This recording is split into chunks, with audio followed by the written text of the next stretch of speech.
Good morning to all. Uh, Yesterday we have conducted a lecture based on the welding section, and in which we have covered this part of welded joint.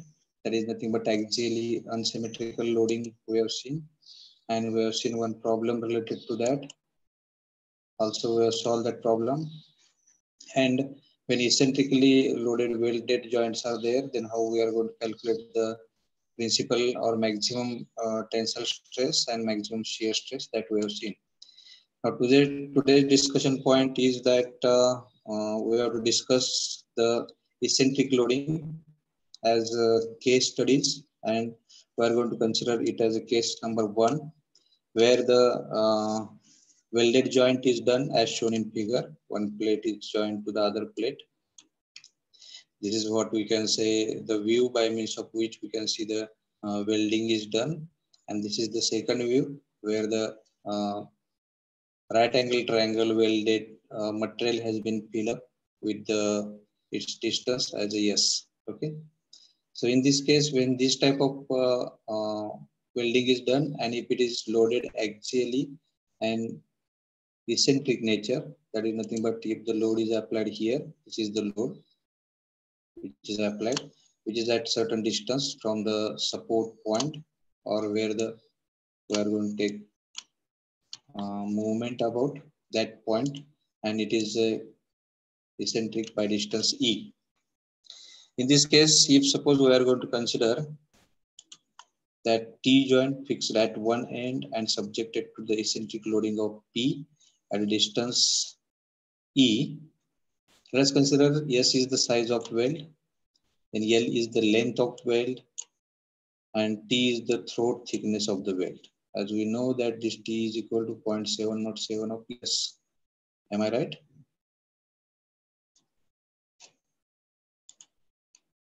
So in this case, we are going to see the joint which will get subjected for two type of stresses. One is direct shear due to the shear force P, which is acting on the weld. Directly, it will try to shear out this weld. Okay, that is we are going to say as a direct shear. And this is top view, this is side view, where the load is applied vertically downward direction at point which is located over here as shown in this diagram, this point, which will try to shear out that weld, right? And second is the bending stresses due to bending moment, and that bending moment is calculated as P into E, force multiplied by distance. And this bending moment will try to create the bending stresses in the weld as shown by this arrow, big arrow. Here we can say the bending moment will be created. This bending moment will be in clockwise direction, and this will try to shear out or to create the bending in that weld. So these two type of stresses will get induced. We have to calculate these two type of stresses. Okay. So first we will calculate the direct shear. As we know that the area of the throat is equal to throat thickness multiplied by length. This area which is undergoing perpendicular to this triangle or this plane in which we are going to see slide, this plane which is perpendicular to the slide. Okay, so this area which we have to calculate by means of calculating its length or by knowing the length and this thickness, this throat thickness, right? So if you are able to calculate this throat thickness and if you are knowing the length, we can calculate this area, and that will be equal to T into L, and this 2 is added because from both sides we are going to have the weld that we have considered. This is one side and this is second side, and these two sides are going to sustain that load which is coming, which is going to create direct shear in this weld. Okay, so it will be 2T into L. Okay, then this, we know that this T is equal to 0.707 of S. So we'll put that value. So it will become 2 into 0.707 into S into L. So this 0.707 multiplied by 2 is equal to 1.414 of S multiplied by L. Okay. So here we are going to take this T is equal to S cos 45. We can take sin 45, which is equal to 0.707 of S. Right? That equation already we have seen, but it is mentioned over here also. So we have calculated this area, which is undergoing directly to the shear. And we know that the shear stresses are calculated as shear force divided by area which is undergoing to the shear. Right? So this shear force is equal to P, and area which is sustaining this we have calculated as 1.414 of S into L. So we have calculated this shear stress, direct shear stress. Okay. Then next point is that if you are going to consider, this is first case where we have calculated this shear stress. And in second case, when the welded joint is located eccentrically and loaded by externally applied load P. Okay. Here also we'll have direct primary shear stress and the shear stress due to turning moment. Before going to this second case, let me explain here first case only, where till we have not calculated or we have not discussed this bending stresses, how we are going to calculate the bending stresses. Now simply bending stresses are calculated as M by I is equal to sigma by Y, where Y we are going to take as a L by 2. Okay. So here bending stresses are calculated, sigma B is equal to M, that is bending moment, which you are going to calculate as P into E. I is the inertia, moment of inertia of this welded section. Okay. As we know this welded section, if we are going to vary this welded section, then this I is going to vary. Provided that I'm going to provide you this table by means of which you can calculate moment of inertia also for the particular section. Okay, so we are going to take the moment of inertia of this triangle. So I multiplied by Y, as we discussed, Y we are going to take as a L by 2. So bending moment is also calculated. And based on this bending moment and shear stress, you are going to combine it together and you are going to calculate maximum principal stress, that is maximum tensile stress, and maximum shear stress also. So maximum shear stress is calculated by this formula, which already we have discussed. And maximum shear stress is calculated by means of this formula, which already we have discussed. Any question related to the first case? Hello? Can you hear me?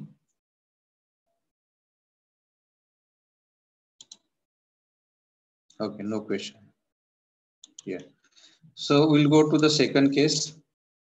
In first case, what we have seen is that plate is welded, okay, having length equal to L. This length may get vary, okay. This length may be higher as compared to this thickness of this plate. This is the thickness of plate which we can see in this view, whereas length we can see in this view, okay. For sake of simplicity only, we have taken this length as a small. Otherwise, we can take this length equal to the length of this base plate also. Normally, such things happen. But we are going to consider this L. L you can increase because L, which we have considered for the length of that plate, that you can vary, that you can take as per the actual stated in problem statement. Getting me? But this plate is welded in T section. Now here we can say this plate is welded as a lap joint. It is lapped on the base plate. So this is the different condition than the previous one. Here it is like T section, and here it is a lap type of welding. Okay, or lapping is done. This plate on which you are going to apply eccentric loading, that has been lapped on the base plate, and then afterwards welding is done on two sides. Okay, Even you can increase this welding if required to this side also. But that is not the case for the previous slide which we have discussed. In that case, this T type of welding is done.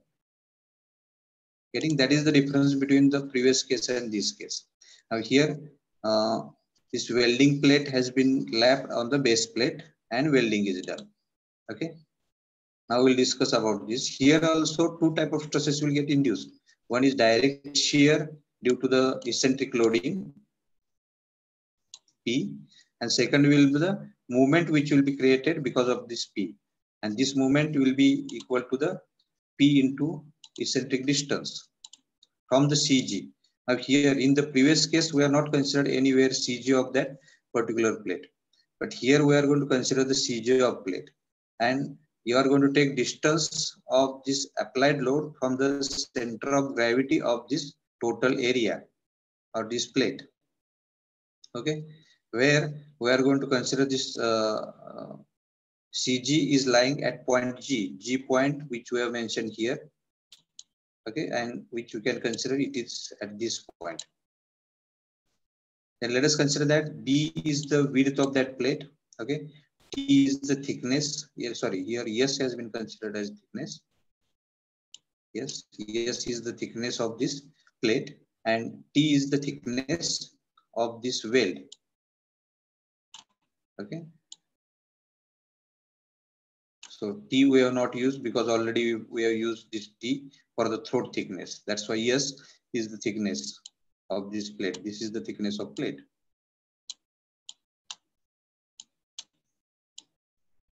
Okay. So when we are going to consider this thickness of plate, CG is lying at point G. Okay. B as a width of that plate and T as a thickness of throat or welding throat. Okay. So again, here also we are going to use same equation that T is equal to 0.707 of PS. But first of all, you should understand what is the loading condition and how this forces or this particular force is going to create stresses in this welding section. Getting two type of stresses will be get induced. One will be direct and second will be the stresses due to this bending movement. Okay, or bending which is created in this plate. Bending which has been shown by this arrow. Got it? Now we'll discuss one by one how we can solve this particular problem as far as the stresses are considered. Now, first of all, we'll calculate direct shear stress, okay, which is denoted by tau 1. Getting? As already terminology has been explained, P is the eccentric load, E is the eccentricity from the CG, that is from the center of gravity, distance of applied load is the E, L is the length of this single weld. Here, L is the length of single weld. And we are going to consider that from both sides, same amount of welding is done. That is, length is same to the both sides. For simplicity, here you can change it as L1 and L2 also, but it will create the complicated equations. So we are going to consider, because this case we have discussed already, how this L1 and L2 can be differ and how we can use that L1 and L2 in the equation to derive the strength of that particular weld or welded section. So here we are going to consider this L to the both side. Okay. S is the size of that weld or leg of that weld. Okay, equal to thickness of plate. T is the throat thickness, and this T is equal to 0.707 of S. Okay. Now, if you are going to calculate the primary stresses, that is the direct shear stresses which are created because of the externally applied load P, then one can write it as the shear stress is equal to shear load divided by area. Now, this area, as we are going to consider the dimensions for the one strip, and we are using two strips at two sides, this and this. That's why 2 is used here. 2 multiplied by the area which is undergoing for the shear. And this area will be equal to T multiplied by L. Okay. So primary shear stresses are shear stresses, direct shear stresses is equal to tau 1 is equal to P divided by 2 into 0.707 of S into L. This 0.707 multiplied by 2 is 1.414. So the direct shear stresses is equal to P divided by 1.414 S into L. Okay. So here we have calculated this direct shear stresses which are created because of the applied load P. Now our job is that we have to calculate the bending shear stresses. Okay. As these bending shear stresses are depend upon the distance of that particular point from the CG. Now listen me carefully that the bending stresses which will be induced here will be less than the bending stresses which are induced at this point. Okay, or the bending stresses which are induced at point A may be differ from the bending stresses which has been generated at point B. Suppose this point B we are going to consider, and it is going to vary as per the distance of that particular point from the CG as far as one strip is considered. Similarly, it can be applicable to the second strip also. Getting me? And these bending stresses or direction of these stresses will be perpendicular to the line which is joining to the point to the CG. So here this tau 2 which we are going to consider at point A is perpendicular to the line joining GA. So these bending stresses which will be generated, that will be perpendicular, and that we are going to consider here. Whereas tau 1, that is nothing but the shear stresses which are created because of the direct shearing, that will be acting in downward direction, in the direction of applied force. Okay, so that is what the difference between two stresses. Now we are going to use this particular geometry to find out the shear stresses which are created because of the bending. Okay, so I will copy this diagram. Give me 1 second to the next slide so that we can understand it properly, because geometry which you are going to use is the same.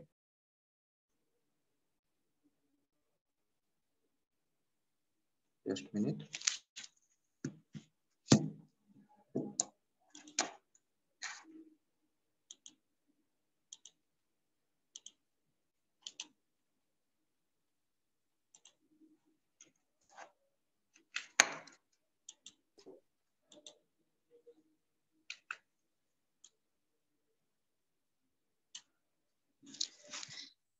Okay.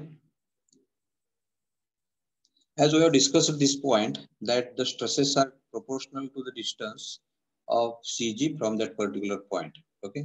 Since the shear stresses produced due to the turning movement, that is the bending moment which is created because of the P into E. Okay. At any section is proportional to its radial distance from G, that is the center of gravity. Therefore, stresses due to P into E, that is nothing but the turning moment or bending moment at point A is proportional to AG, that is distance AG. Okay, that is we are going to consider equal to R2, and is in the direction at the right angle to the AG. Okay, so which we have discussed here. In other way, we can say that this tau 2 divided by R2, that is nothing but the stresses which are induced at point A, which is perpendicular to the GA.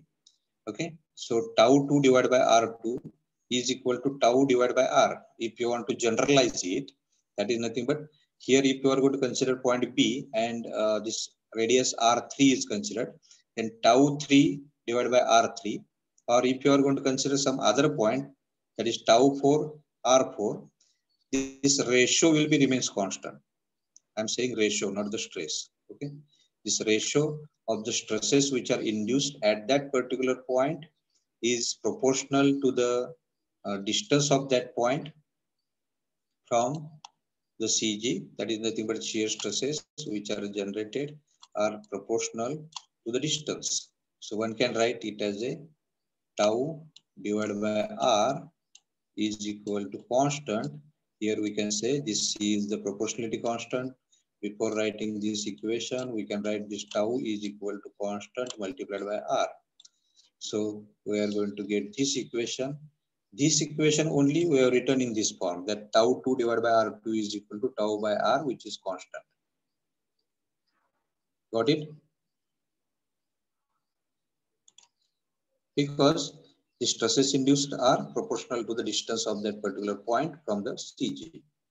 Now, this equation, first equation which we have written, that is derived as a shear stresses which are induced is equal to shear stresses which are induced at particular point A divided by its distance from the CG multiplied by R, that is nothing but any arbitrary point which we are going to consider, okay, distance of that point from the CG, and that will be the stresses which will be induced at any particular point. If you want to take that point, then we have to know the radius or distance of that point from CG. If you want to calculate stress which has been induced at this point. Getting? So stress which has induced at this point is equal to stress which has induced at point A divided by its distance from CG multiplied by its distance from that particular point, distance from the CG, that is R. So just this equation has been generalized to any point. We can put value of this R any particular point on the stream. Okay. So where we can say this tau 2 is the shear stresses at the maximum distance. Why? Because A point has been chosen because A is the longest point or farthest point from the CG as far as this diagram is considered. That's why A is considered as a farthest point, and the stresses which are induced at point A will be maximum. As okay, I have made the previous statement which was wrong.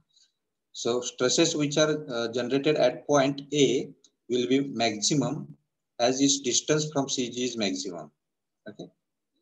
So this generalized equation is discussed over here as I have explained it. Okay.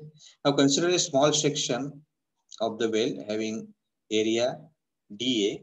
Okay, this section we are going to consider having area dA. This area. Okay, which is at distance R from CG. Therefore, the shear force on this particular section will be tau into dA. That is nothing but the stresses which are induced at that point multiplied by dA. That will be the shear force. So I will call it as a Debye P or dP, small shear force for that particular area dA.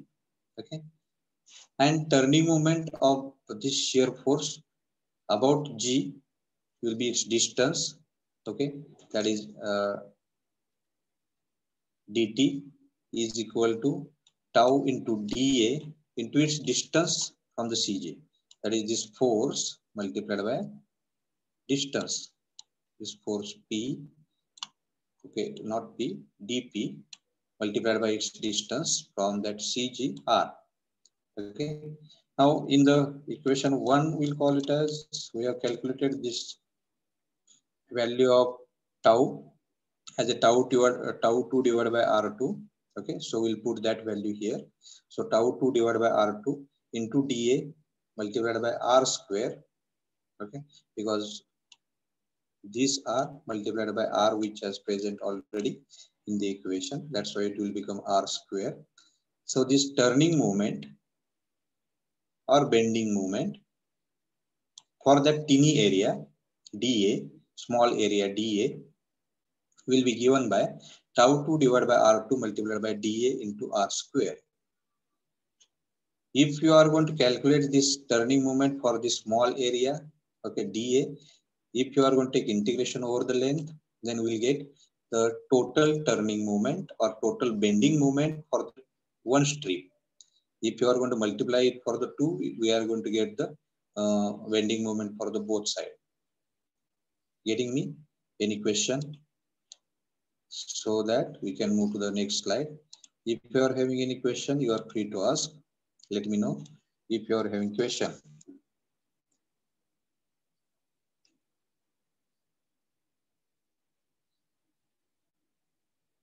Hello? Have you got it? Yes, let me know. You can write in chat box or you can unmute yourself.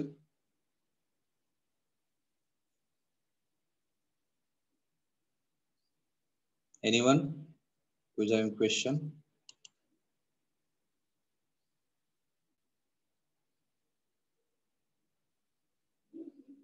Hurry, hurry up, hurry up, hurry up.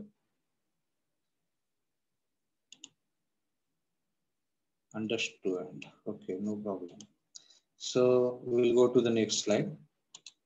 If required, we will copy that particular slide, diagram over here also. Okay, we'll keep this diagram aside, and if required, we'll take the reference of this. Okay. So when we are going to calculate the turning moment, total turning moment, just we are going to just we are going to take integration over the length. So total turning moment, we know that it is equal to P into E, right? So P into E is equal to integration of tau 2 divided by R2 into dA into R square. Now, as we know that this tau 2 divided by R2 is constant, right? So it will come out of the integration. So this total turning moment is equal to tau 2 divided by R2 integration of dA over the R square. Now this integration of area over the R square is nothing but its polar moment of inertia. Now polar moment of inertia of that welded section only, that we are going to say. So polar moment of inertia of that welded section is taken. Getting?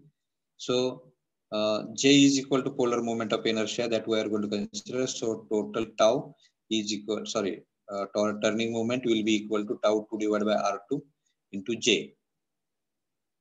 Okay. So shear stresses due to the turning moment, that is the secondary stresses, tau 2 is equal to this T into R2 divided by J. Okay. Just we are going to calculate this tau 2. That will be the value of maximum shear stress. And for the design, we are going to take maximum shear stress only. This equation is derived here. So tau 2 is equal to T will go to the other side, or R2 will go to the other side. This J will also go to the other side. That will be equal to tau 2 is equal to T into R2 divided by J, where the value of T is equal to P into E. So P into E multiplied by R2 divided by J, that will be the secondary shear stresses which are created because of the turning moment. Okay.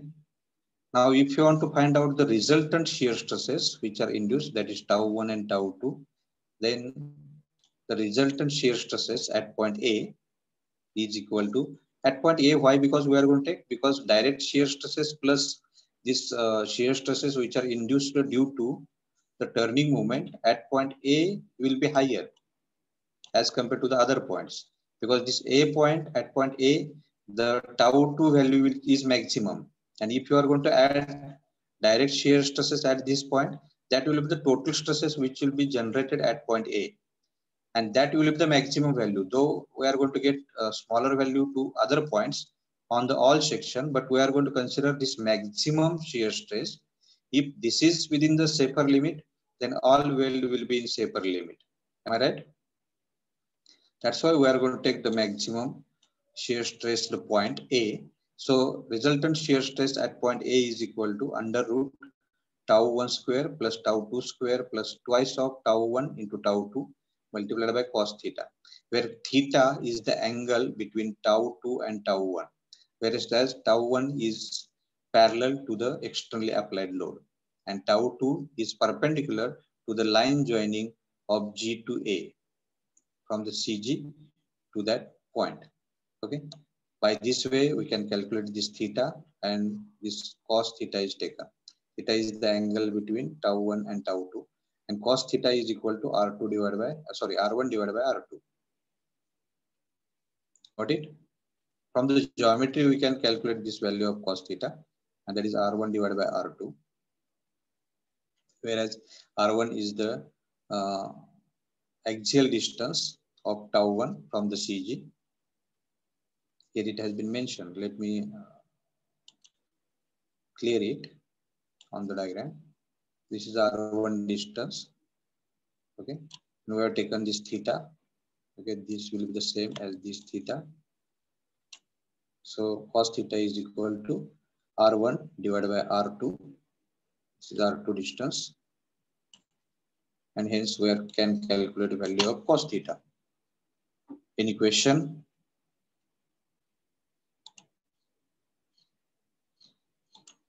Let me know if you are having any question related to this.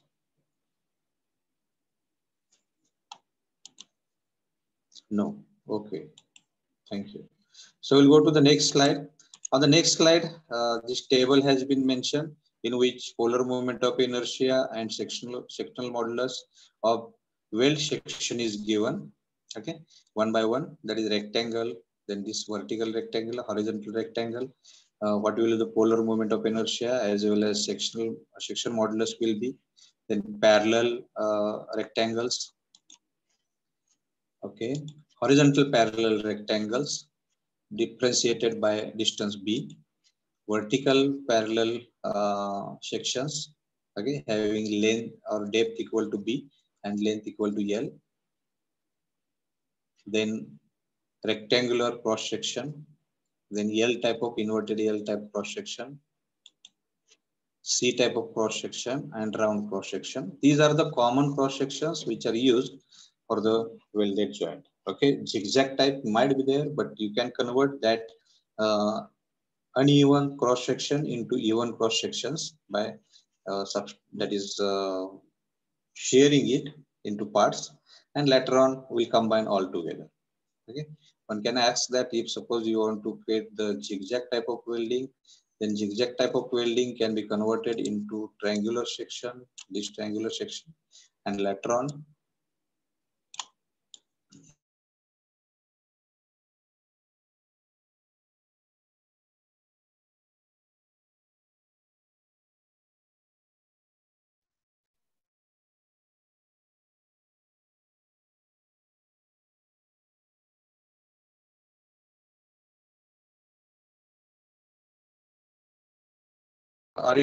can you listen to me?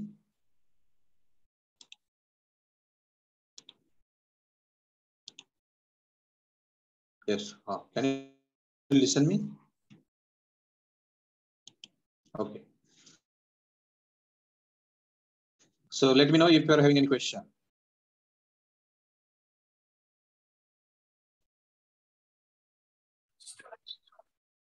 Yes. Any question? No.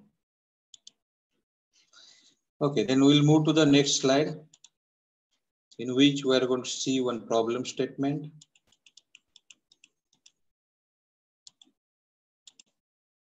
And then afterwards, we'll go to the riveted joints. So in this problem statement, it has been given that welded joint as shown in figure, okay, as we have discussed the case number 1, welded as shown in figure is subjected to an eccentric load of 2 kilonewton. Find the size of weld if the maximum shear stress in the weld is equal to 25 megapascal. Okay, so in this case, all the dimensions are given in the diagram. That's why it has been not mentioned in the statement. So the distance of load from the base point or base plate is 120 millimeter. Then its length is 40 millimeter. Okay. Yes, thickness is not given, which we have to calculate. That is the size of weld we have to calculate. Okay. So in this problem statement, it has been given that P is equal to 2000 Newton, that is 2 kilonewton. Eccentricity is 120 millimeter. Length of weld is equal to 40 millimeter. Maximum shear stress is 25 megapascal, that is 25 Newton per millimeter square. S is the size of weld, T is the throat thickness, which we have to calculate. Okay. Now, the joint as shown in figure will be subjected to direct shear, first of all, due to shear force P, and bending shear stresses due to bending moment P multiplied by E. Now we know that area which is undergoing to sustain this particular load is twice of T into L. So twice of 0.707 of S. It is 1.414 of S multiplied by L. So when we are going to put value of L here, 40 millimeter, that will be 1.414 S multiplied by 40, and that is coming equal to 56.56 into S. millimeter square. Now the shear stress which will get induced is equal, direct shear stress is equal to tau is equal to P by A. P is 2000 divided by area is 56.56 into S. Okay. Bending moment is equal to P into E, is 2000 multiplied by 120 millimeter, and it is 214 to 10 raised to 3 Newton millimeter. Section modulus of this welded section is equal to S into L square divided by 4.242. So L is put in form of S. So it will be S into L. The value of L is 40 only. So S into 40 square divided by 424, and it is coming as a 377 into S millimeter cube. Okay. Because S is measured in millimeter, L is measured in millimeter. Hence, section modulus has a unit equal to millimeter cube. Now, these two equations are used to calculate the bending moment or bending stresses as well as the shear stresses, maximum shear stress. So, from M by I is equal to F by Y, we can calculate that is nothing but sigma B bending stresses is equal to M upon Z. Okay. Z is again I divided by Y. Okay. That's the section modulus. So we are going to calculate this bending stresses is equal to M bending moment divided by section modulus. Bending moment is equal to 440 into 10 raised to 3. Okay. Divided by section modulus is 377 into S. So we are going to get this bending stresses equal to 636.6 divided by S Newton millimeter square. Maximum shear stresses are calculated if the particular section is undergoing to combined loading, that is bending and shear, and that shear stresses, maximum shear stresses is equal to 1/2 under root bending stresses square plus 4 shear stresses square. Here you can put value of bending stresses which just we have calculated in terms of S. That will be equal to 636.6 divided by S square plus 4 into 35.4 divided by S square. Okay. After solving this all bracket, root and this 1 by 2, we are going to get this 25, that is 25 Newton per millimeter square as a maximum or allowable shear stresses, which has mentioned in the statement, is equal to 320.3 divided by S. So S can be calculated as 320.3 divided by 25 and is equal to 12.8 millimeter. So S, that is the size of that well, is equal to 12.8 millimeter. You can approximate it to the 15 millimeter, but it has been mentioned here as answer as it is. Any question?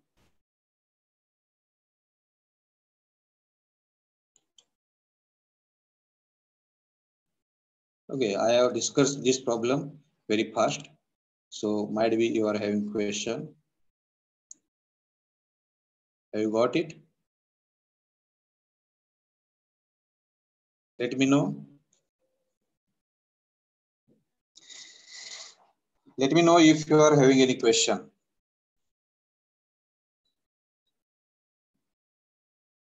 Hello, everybody. Have you any question? No question. Very good. Anybody else?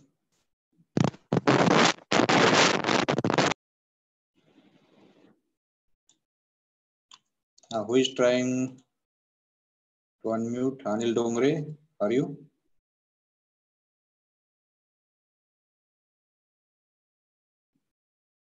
Having any question?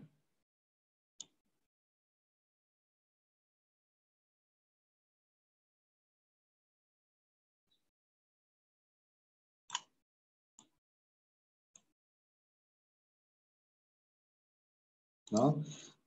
Okay, we'll go to the next slide, in which we are going to see riveted joints. As already it has been mentioned in the syllabus that on these riveted joints,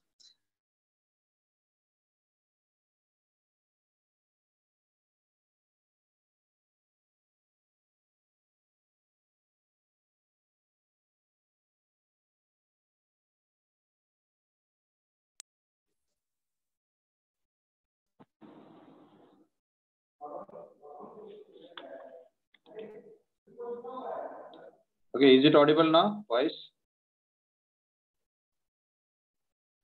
Yes, sir. Okay. So as already we have discussed in the syllabus that we are having this particular riveted joints as a only theoretical one and introductory.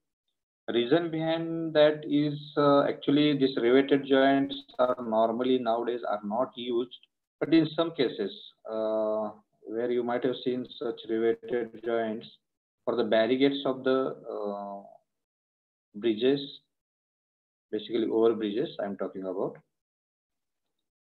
not the bridges on the river. For express highway you might have seen, or the for highways when the barricades are provided to the both side. Vertical pillar is connected with the horizontal one by means of riveted joint. Have you seen it? Anybody of you?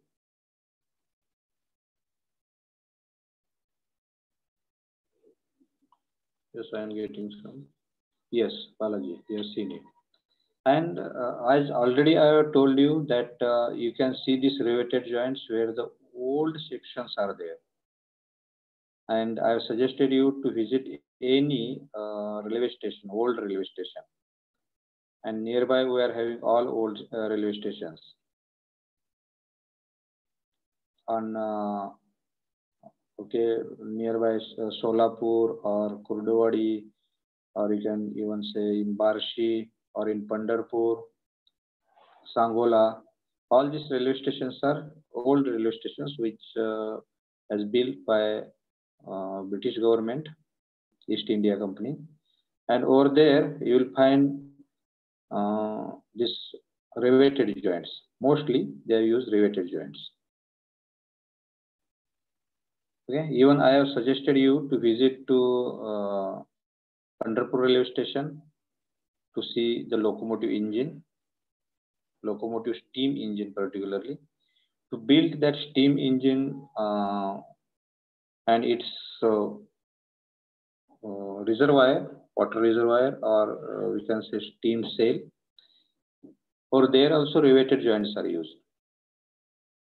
And mostly for that engine, everywhere that riveted joints are used.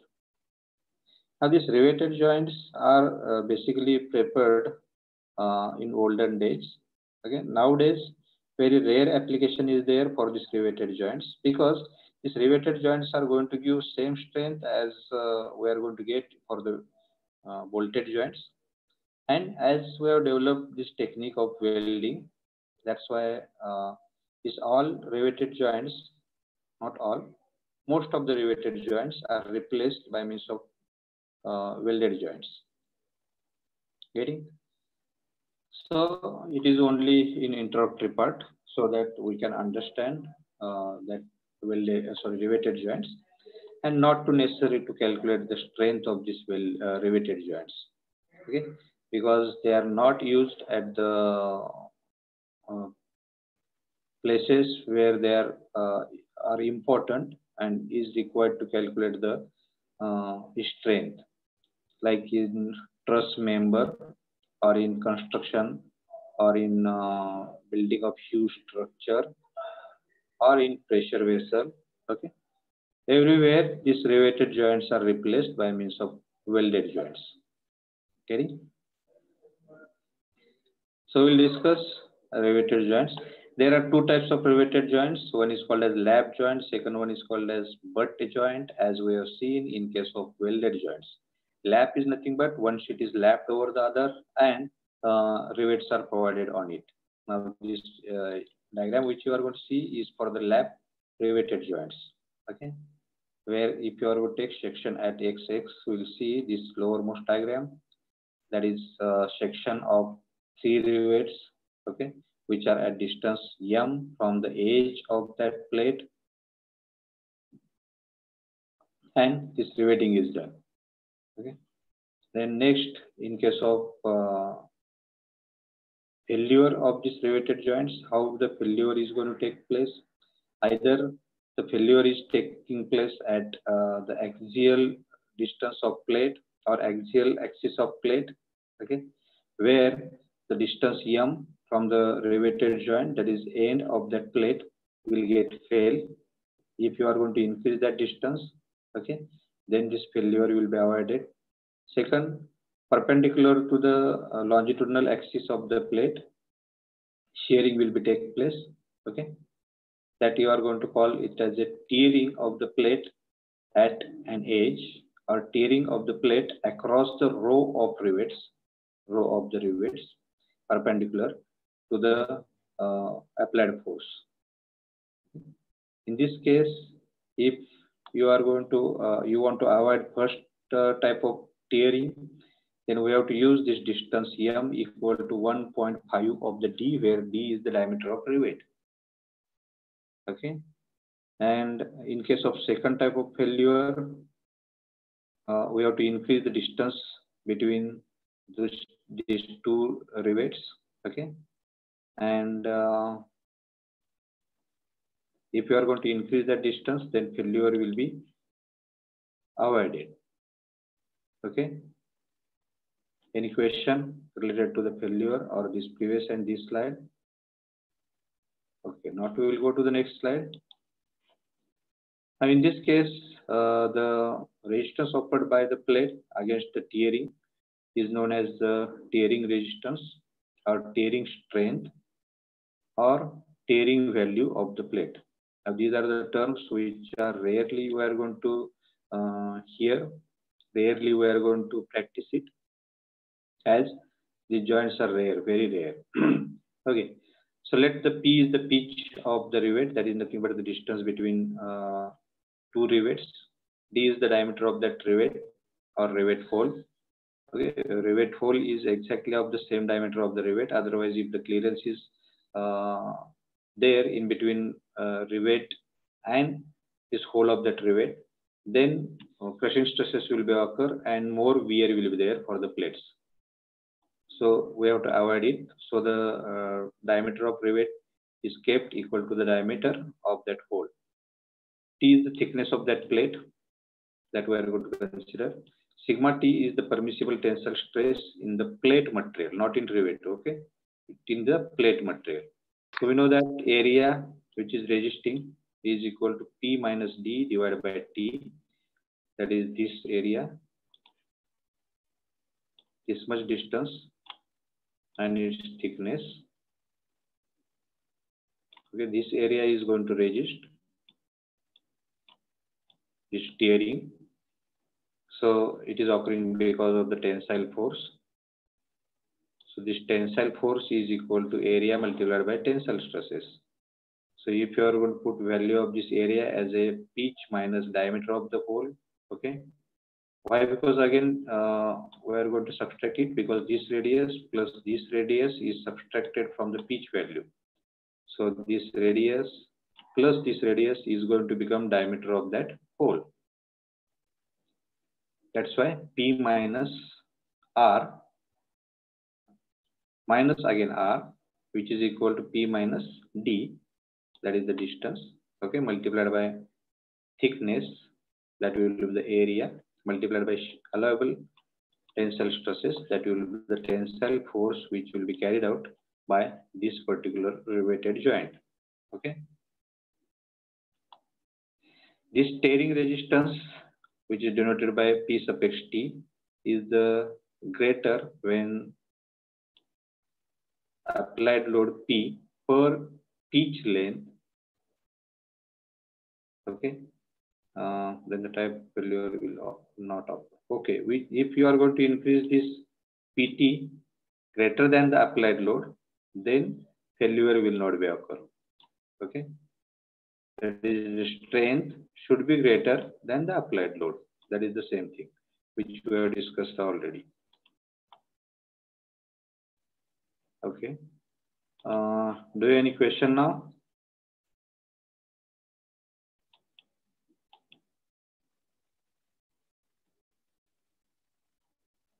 Let me know if you are having any question. Okay. If not, you can write your roll numbers in the chat box and you can leave meeting because next meeting is about to start for the IHP lecture. Just once again, I request that when you are going to write your roll number in chat box, please leave the meeting. Thank you. Thank you for listening me.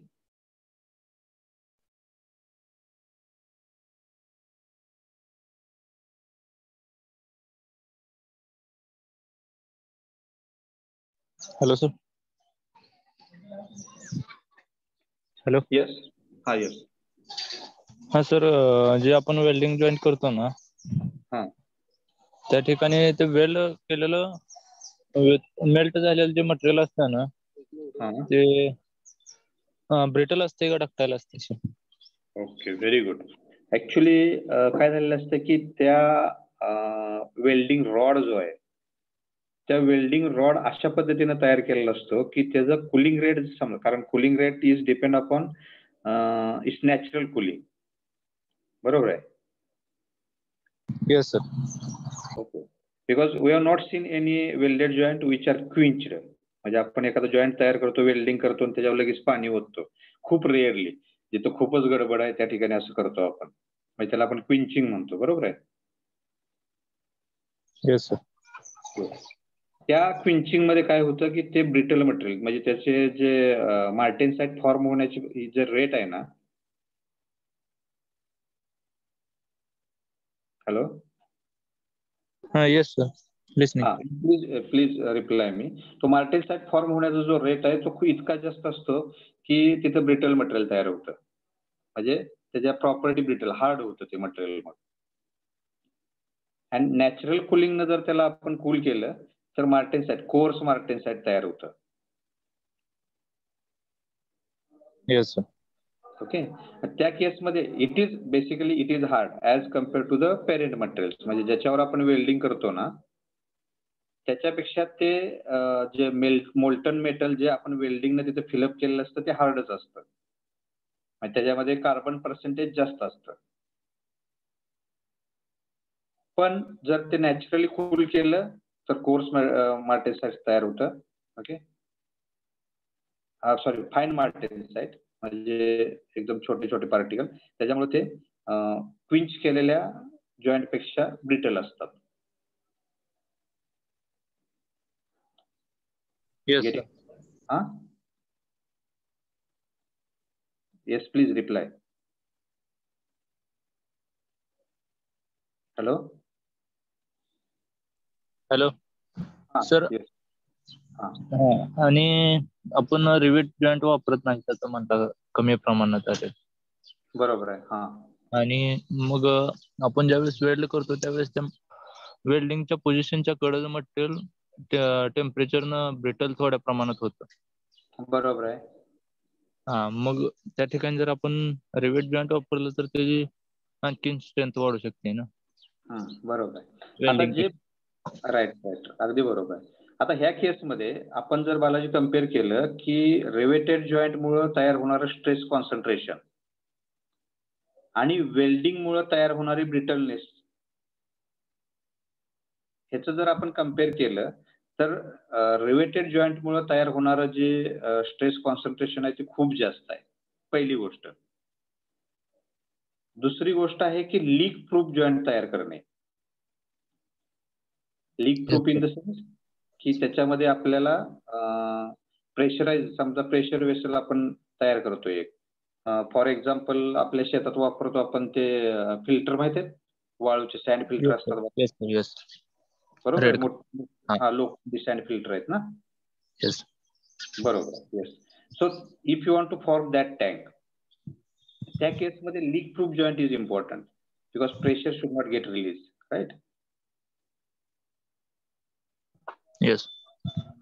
त्या केसमध्ये आपण जर riveted joints वापरले तर ती शक्यता खूप कमी होते. म्हणजे I mean forming the leak proof joint. Okay, no doubt. With the help of riveted joint also, leak proof joints are formed. But they are more difficult, and as compared to that, welded joints are very easy. Yes, sir. Got it? Any other question? No, sir. Thank you. Okay. Thank you.